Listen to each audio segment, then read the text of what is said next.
And welcome to Telewizja Republika. Remember when on 22nd January I've informed you about Tobol system being responsible for GPS signal jamming over the NATO eastern flank?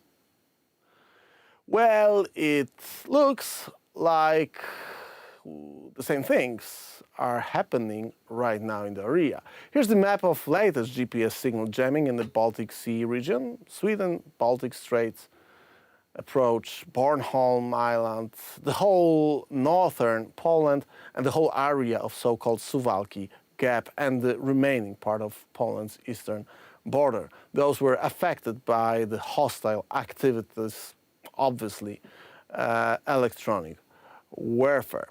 Recent reports, recent incidents of GPS signal disruptions across Eastern Europe, particularly in the Baltic Sea region, have drawn significant attention from military security experts and international observers.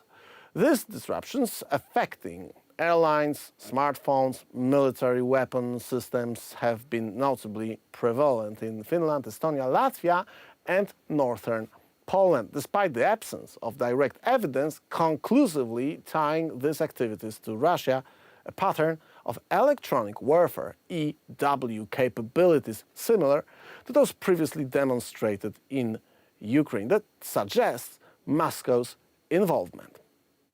Such actions are interpreted as a strategic endeavor to test NATO's readiness for potential conflicts with a broader aim of undermining the security infrastructure of the alliance operating in the region. A series of investigations and reports have highlighted Russia's likely responsibility for the increasing GPS jamming incidents. Dana Goward, you can see the report here, president of the Resilient Navigation and Timing Foundation, in a Breaking Defense op-ed dated January 31st, emphasized the danger these acts pose to civilian lives and the operation of aircraft and ships in the Baltic region.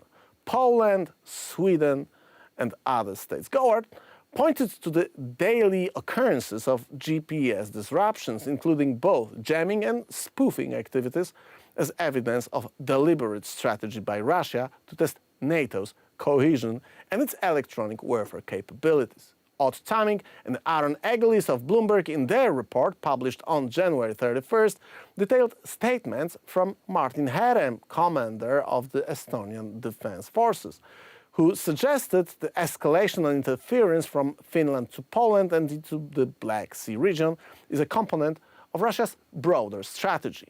This strategy not only aims to refine Russia's EW capabilities, but also gauge NATO's response mechanisms in anticipation of future conflicts.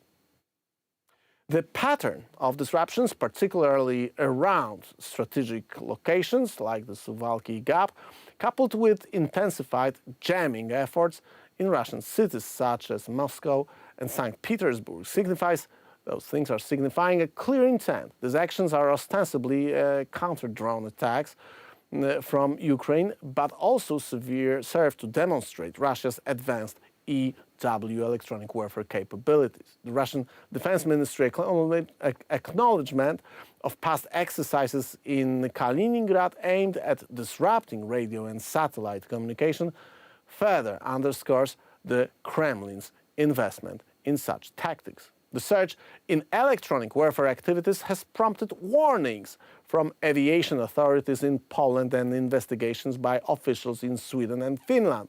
These incidents of jamming and spoofing were false signals. Misled navigation systems have escalated safety concerns to a point where European aviation officials convened in Cologne to deliberate countermeasures. The need for pilots and crews to be adept at handling such risks has never been more urgent. German security agencies, as it was published in this report, Radio Free Europe, Radio Liberty, have been investigating targeted GPS disruptions affecting northeastern German airspace since December 2023. Russia's known capabilities and history of employing jamming shields have made it a prime suspect in these investigations. We are not surprised at all. As we have previously informed you, it is probably Russian electronic warfare system called Tobol, which is responsible for all of this. The Daily Mail, in a report by Miriam Cooper on February 4th, brought to light Western intelligence services concerns regarding a top-secret Russian electronic weapon named Tobol. Well, we discussed it 2 weeks ago. Based in Kaliningrad Oblast, this system, capable of causing significant navigational disruptions, has been implicated in the GPS interference experienced by civilian airlines and maritime traffic across NATO's eastern flank.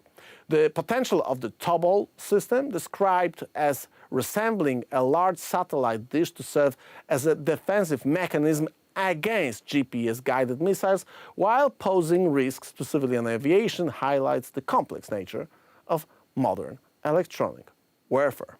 So, no one should be surprised that Poland, my country, is getting itself prepared. In this detailed report, Rzeczpospolita newspaper informs that fortifications are being silently constructed along the Polish border with Russia and Belarus, signaling a growing concern of potential security threats in the region. Experts suggest that following its objectives in Ukraine and rapid military rebuild, Russia could potentially launch an assault within 3 to 5 years. The fortification efforts involve the creation of barriers, fortification itself, and engineering enhancements, with the specific plans for their deployment being kept confidential. This move mirrors actions taken by Baltic states, which have informed about the establishment of a joint line of fortifications along their border with Russia, known as the Baltic Line of Defense, including up to 600 concrete structures in Estonia alone that we've been discussing on our program in the previous weeks. The Polish Ministry of National Defense, queried by Rzeczpospolita, confirmed that since the onset of the migration pressure from Belarus and the invasion of Ukraine, urgent measures have been taken to strengthen the border's defensive capabilities. This includes the construction of fortification barriers along roads and the accumulation of engineering resources, further emphasizing the region's growing militarization in response to perceived threats from the east. The article suggests a missed opportunity for Poland to quietly prepare these defenses during the state of emergency at the border with Belarus, when access was restricted. So, what do we make of all of it? Russia will attack a NATO state if given the opportunity, which arises from a lack of readiness, hard posture, and the political might and will shown by global superpowers. Russia capitalizes on the weakness of its enemies, maintaining constant pressure. The October 7 Hamas attack on Israel allowed Russia to politically capitalize on Ukraine by shifting global attention. Currently, the world's focus is again diverted to the Middle East due to the Iranian attack on Tower 22 and US and UK responses to Iranian proxies. Russia benefits from the US and its allies being distracted from areas Russia aims to reclaim from its former empire, the so-called Evil Empire of the Soviet Union, and its satellites. Ukraine, Baltic states, and Poland remain high on Moscow's wish list. So if bombs are falling far away from places where Russia has its tanks ready to roll, watch those tanks closely, because they will be moved. It does not look like they will be rolling on NATO territories in next week, but surely they will be used in Ukraine once again, as the Western intelligence agencies are distracted not only by GPS jamming. You can join us on rackracon.com. Here you can find reports from the global war against the Western civilization that we try to report daily. Here you will find all those information ahead of the curve before those information are available elsewhere. because that's what we are going to talk about on my show. My name is Rachon. This is Rachon. And we roll in. Are you ready? 3, 2, 1, go! And as always on Monday, to talk about the things that are going on the eastern flank of NATO on one hand, and in Ukraine, which is being attacked by Russia on the other hand, is Joe Lindsley. Great to see you again, Joe. Yeah, hello from Kharkiv. I'm in a much calmer setting than last week when I spoke to you from the ruins of Kharkiv, and now I'm here in Kiev, and all is calm at the moment. I look forward to this conversation today because there's so much noise right now and so many distractions. Okay, so let's start. So let's start with the first thing that is being distributed all along the news feeds and the news that we hear from Ukraine. Can you confirm those news that Russia is gathering troops around Kharkiv district and wants to organize a push to regain Kharkiv, something that haven't been accomplished during the first year of the Russian aggression against Ukraine? Well, I would say first, Michał, we've heard those rumors going back to last summer. Ukrainians took back Kharkiv region in September of 2022. The city never fell into Russian hands. They were on the outskirts.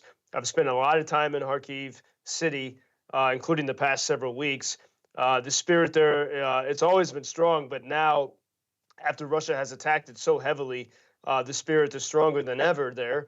As I say, people have tears in their eyes, but they're not running away from that city. Even if Russia ever did get that city, they would have resistance to the death. But no, these are rumors that are always spread around, often on Telegram channels. They're meant to stoke fear in the hearts of people in eastern Ukraine. But I think it's become so routine now that most people dismiss it. There is no indication of anything like that. In fact, what we did see from New Year's weekend until a couple weeks ago, the Russians were heavily bombarding the center of Kharkiv in a way that they had not done since the early days of the full-scale invasion. I saw the transformation of that city, so many new ruins. That has calmed down, actually, in the past several weeks. And the city has actually returned to a good degree of, really nothing like what we saw over New Year's weekend. So, no, there's no strong indication of any. These are just threats. And so this is basically the thing that we are hearing over and over again, kind of internet saber rattling. Yeah, and I think a lot of this is meant to disguise from Ukraine's successes. I mean, look at the Black Sea and what Ukraine has achieved. Okay, so let's leave Kharkiv. Let's jump into the thing that happened in Black Sea. Another USV surface drone that destroyed one of the Russian vessels again. Yeah, and Ukrainians have been methodically hitting Russian naval bases on the coast of the Black Sea and in the occupied Crimean Peninsula, and they've been hitting Russian ships. It seems some reports indicate that about 20% of the Russian Navy has been destroyed or deactivated. The Russian Black Sea Fleet has been destroyed or deactivated by Ukraine. And one way that we can really gauge the success of this is, remember in 2022, the first year of the full-scale invasion, Turkey and the United Nations worked to negotiate an emergency humanitarian grain export to allow Ukraine to export grain through the Black Sea, and Russia agreed to this, and it was billed as some beautiful humanitarian story. Russia then, after 1 year, they stopped the deal, and when that deal was in effect, so almost the course of a year, about 23 million tons of grain were allowed safe passage without Russia attacking through the Black Sea. But since then, in the shorter period of time since then, so from July of last summer until now, Ukrainians have exported almost 33 million tons. So it seems 10 million more tons of grain through the Black Sea, not by having some negotiation with Russia, but by attacking the Russian Navy using drones and other means to limit Russia's ability to attack these ships, which are not only Ukrainian ships. They are flagged under many nations throughout the world, and Ukrainians have carved out their own corridor through the Black Sea. Initially it started by mainly hugging along the coast down to the Danube to a place I visited on the border with Romania. But now they've really opened up many shipping lanes through the Black Sea. This is an extraordinary story. Ukraine doesn't have a navy. Joe, we've been discussing this over and over again. What is the reason for which the world seems to be blind to those obvious successes? I mean, it's worth mentioning over and over again. Ukraine has a small, tiny fleet if you compare it to the Russian Black Sea fleet. Yet, Ukraine is winning the war on the Black Sea. If Russia is unable to operate their vessels over there, being hit one by one, it's obvious. Yeah, and this is so critical because it was the Black Sea that, if you look at stories, news articles from 2022, this is one key way that Russia was going to choke Ukraine, and not only choke Ukraine, but threaten Europe and the whole world, because so much of the world, including Africa, relies on grains from Ukraine. And I visited the one of the corridors, the land route, where every day there's trucks passing through, getting everything they can to the rest of the world. But more importantly now is what Ukrainians are able to do in the sea. And it's very telling that, as I saw in a Reuters report over the weekend, in this moment when Ukraine is actually more successful in the Black Sea at exporting grain with no deal with Russia, the Turkish President Erdogan says he wants to discuss with Vladimir Putin a new Black Sea deal, a new export deal, and this is very revealing, because why would you want a new deal when you realize that the most successful way is to use military means to destroy the invader, to destroy the terrorists that are trying to attack not only Ukrainians but civilian ships from all over the world, and we realize that it is supremely more effective to destroy the invader, the enemy, than it is to make a deal with them. And it tells you what side Turkey is really on in this, the fact that they ignore the facts and instead want to have a new deal in the Black Sea, which would only give Russia more control. Joe, what do you make of those reports about not only ousting of General Zaluzhnyi, but the latest claims by President Zelensky are that he's going to replace more senior officials of his administration, also, I assume, senior military commanders. Why is that? What do you make of it? Well, obviously, this has been perhaps the hottest topic here. On Friday, there were many indications that Zaluzhnyi was going to be dismissed on Friday. From high-level sources, I had this, and then that changed. There's a lot of negotiations and chess playing going on in the background. It was very notable that United States Undersecretary of State Victoria Nuland came to Ukraine, and it's very interesting that the U.S. sent her. We still don't know why, but they sent her in a very public way. She was publicly welcomed by Ambassador Bridget Brink when she arrived in Kiev. The White House has to know that one name, Victoria Nuland, is used by so many freedom-loving Americans who otherwise would believe in Ukraine. They somehow believe that she orchestrated Ukraine's revolution of dignity in 2014, which is preposterous. And it's very strange that the White House would send her in a public way when they know that would only feed these conspiracy theories. I'm puzzled by that. But perhaps, though, she was here because of because of the situation between Zelensky and Zaluzhnyi. But we don't know. I mean, and I've talked to a lot of people. It's hard to know what the U.S. wants in this regard. I think it's one of the most helpful ways to look at it. There's a professor, Ukrainian historian, Yaroslav Hertzak at Ukrainian Catholic University, and he summed up well, I think, what is going on in this larger debate. This professor says, Zelensky is right to say that someone has to fight and someone has to work. What he means is President Zelensky's idea that you have to keep the economy thriving. But the professor adds this, but Zelensky is afraid to give another message, that Ukraine needs to be transformed into a military camp in which this war can be fought for a long time.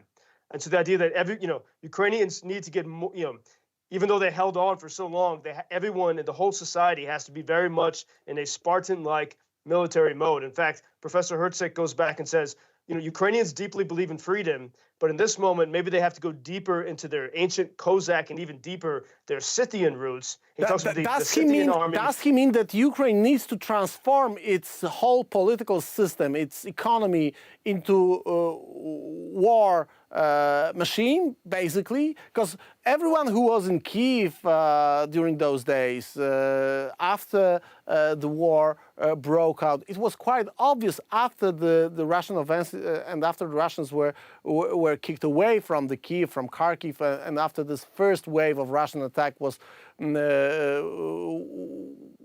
basically contained, Kiev looked pretty normal as a normal city. The big cities looked pretty normal after Russians were kicked out of the state. Does it mean that this has to change? The whole Russia is being a war machine right now, what the Western intelligence agencies point to in actually each available publicly report. Well, I think I know this is part of the big debate in Ukrainian society, and I can see it. When I'm in Kharkiv, 30 miles from Russia, it's a very different mentality. Even though life continues there, but it's a very different mentality. A city that's often bombed, before the air raid alarm even goes off, compared to being here in Kiev. When I was in Kharkiv, I had to sleep on the floor of a bathroom for 2 weeks. It was so dangerous. Kiev is very different. It's very well protected. United States has protected it, and other countries with air defense, for example. But this is part of the debate, and it's not quite clear. I mean, some say that General Zaluzhnyi is the one saying Ukrainian society needs to be more, on war footing, totally, and that President Zelensky is opposed to the mass mobilization, which many people seem to be opposed to. At the same time, General Zaluzhnyi is the most single, well-beloved figure in Ukraine.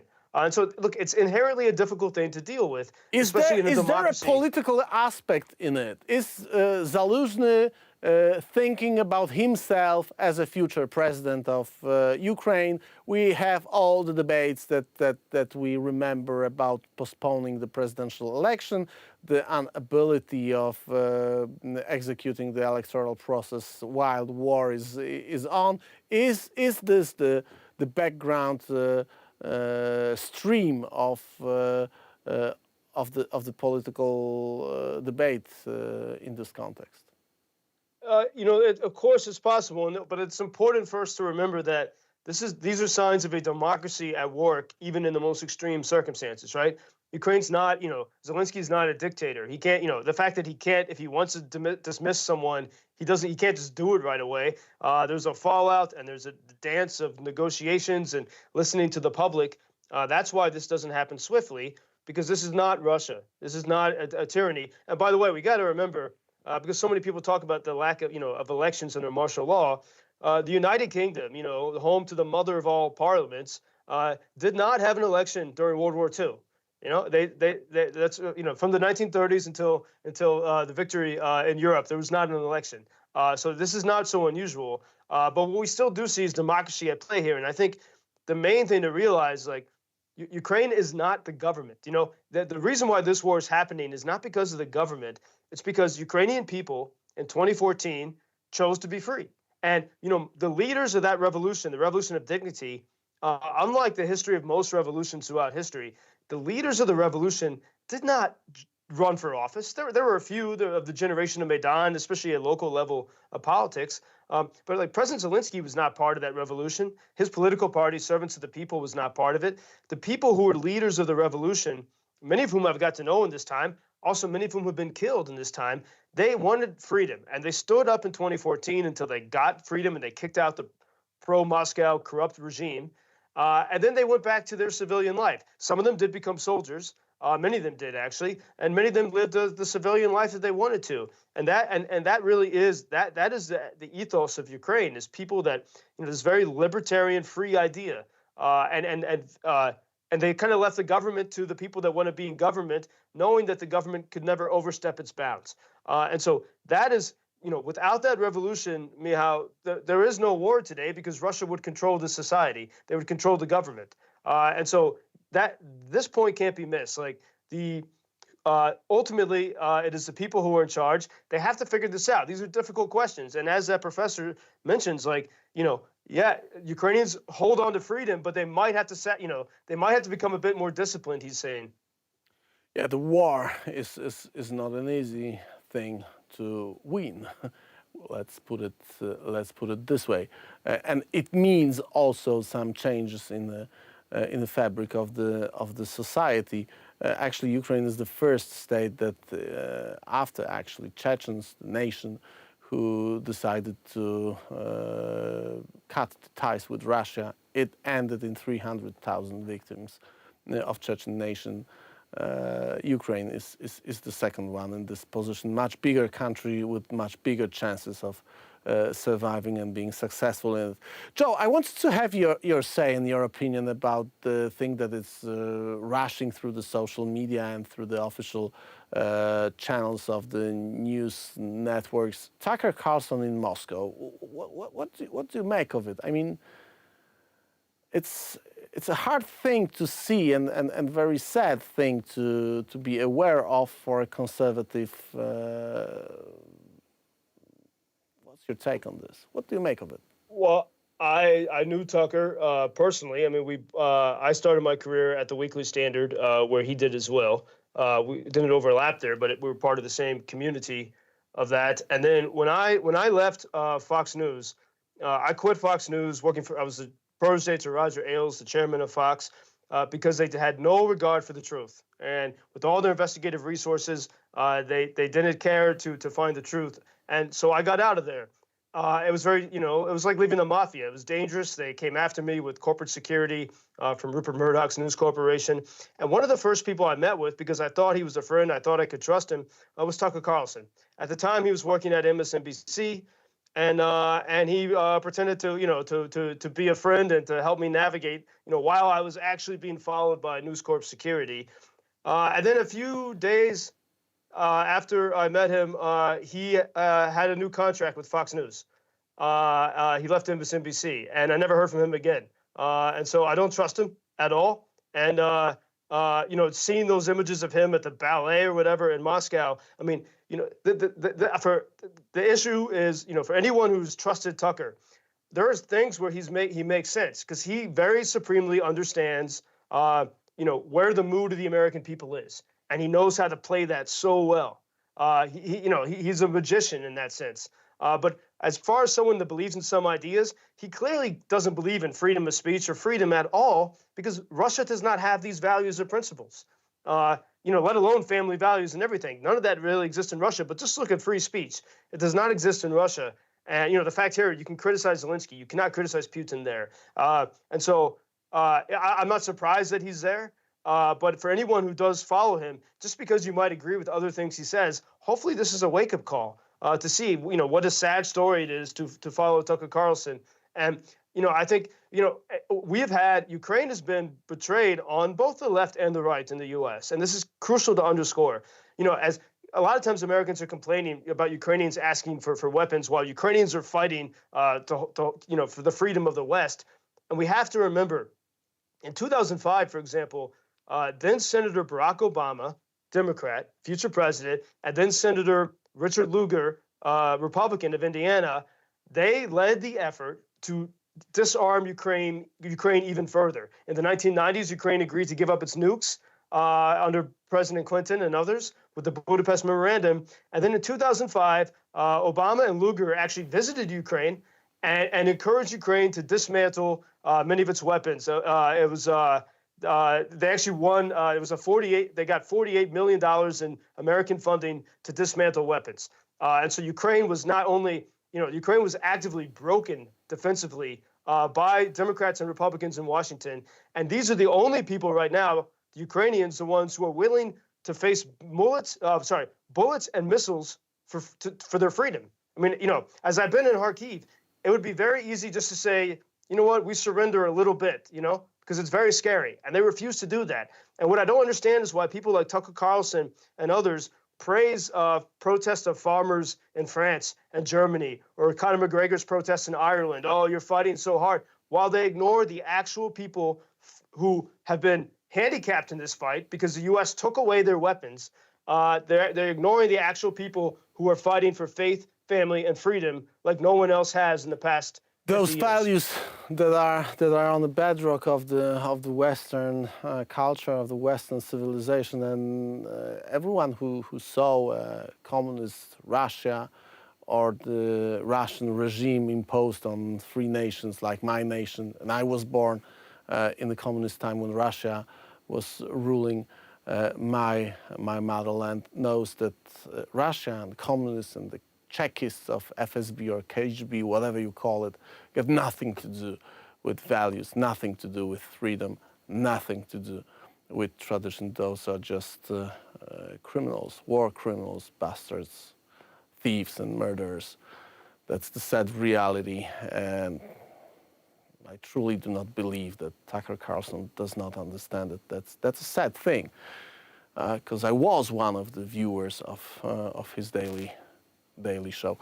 Joe, thanks a lot for your time. This sad reminder of the TV reality and the twist that we just were witnessing, and kind of expected for a long time. Joe Lindsley, straight from Kiev. Yeah, and by the way, Kiev with electricity, heat, and power, unlike last year, these are signs of triumph. We just got to keep holding on. So, Joe, before we go, Yeah. what about the fundraising? There is a chance for a message, and we got a minute for you to deliver this message. Yeah, we welcome continued support at UkrainianFreedomNews.com. If you go through the nonprofit option, that can support vehicles to help with evacuations and drones to help with search and rescue. And then if you go through the PayPal option, we can buy more of the FPV drones for about $500 each. Those can be used to destroy Russian missile launchers and Russian tanks. While Ukraine is still waiting for the bigger weapons from the U.S., which no one seems to want to give except for very few people in Washington. While they wait to give Ukrainians these drones is the best thing you can do to equip democracy and this fight for freedom. So UkrainianFreedomNews.com. Joe, thank you very much. You can join Joe on Substack. He's also there. You can join us on Substack, rackracon.com. That's our website. So join us here. Leave us your email as we try to deliver you daily reports from the front lines of the war waged against the West. See you soon. Ciao. Bye-bye.